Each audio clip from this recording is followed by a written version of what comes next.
तो आप इधर हमको काहे को दुआ दिए? तो थोड़ा जाने दीजिए, देखिए हमारा बहुत दिक्कत बात का, थोड़ा सा हेल्प करियो भैया। কি হলো?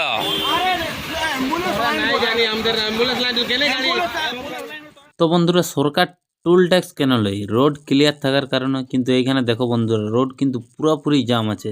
সেটা কি কারণে? কিন্তু টোল প্লাজার কারণেই, টোলটার কারণেই কিন্তু রোড জাম আছে। রাস্তা খারাপ আছে সেটা তো বেড়েই, কিন্তু জামও পুরো আছে। লোক বলে না যে 10 সেকেন্ড দাঁড়ালে টোল দিতে হয় না, এখানে 10 ঘন্টা দাঁড়াতে হচ্ছে। দেখো চারদিকে শুধু গাড়ির জাম আছে, জাম আর জাম। এখানে যদি অ্যাম্বুলেন্স আসে তো অ্যাম্বুলেন্সে যে এমার্জেন্সি অ্যাম্বুলেন্সকে কিভাবে রাস্তা দিবে সেটাও কিন্তু জায়গা নাই। দেখো চারদিকে শুধু গাড়ি ফাঁসিয়ে আছে। তো এই হচ্ছে আমাদের ভারতের উন্নতি। আর এই রোডটা হচ্ছে টাটা রাঁচি রোড, যেটা ন্যাশনাল হাইওয়ে রোড, যেটা চান্ডিল গোলচক্করের কাছে পাটা টোল। পাটা টোলটা পাটা টোল প্লাজা এটা। সব থেকে মজার বিষয় ওই যে এটা ডান দিকে টোল, যে ডান দিকে যে রাস্তাটা থেকে টোলের সেই রাস্তা কিন্তু ডান দিকে টোলে দিয়ে দিয়েছে। तो आप इधर हमको काहे को दुआ दिए? तो थोड़ा जाने दीजिए, देखिए हमारा बहुत दिक्कत बात का, थोड़ा सा हेल्प करियो भैया।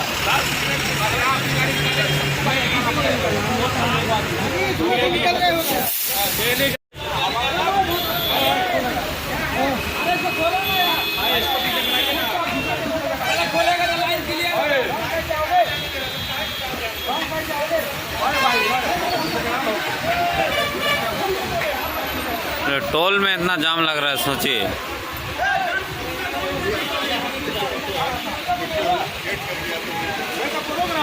क्या हलो? नहीं जानी আমাদের অ্যাম্বুলেন্স লাইন কেনে গাড়ি। नहीं सुनो,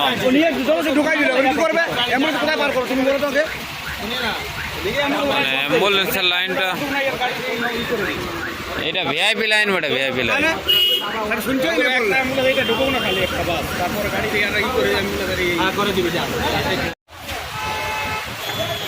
তো বন্ধুরা দেখো জাম কত।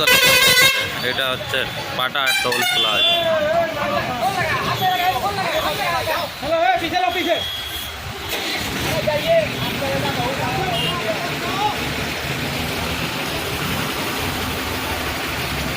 এইটা হচ্ছে আমাদের ভারত সরকার উন্নতি। দেখো বন্ধুরা টোল ট্যাক্সে টাকা আদায় করা হচ্ছে, কিন্তু রোডের অবস্থা দেখো, রোডের অবস্থা দেখে এইভাবে এতটা রোড খারাপ আছে।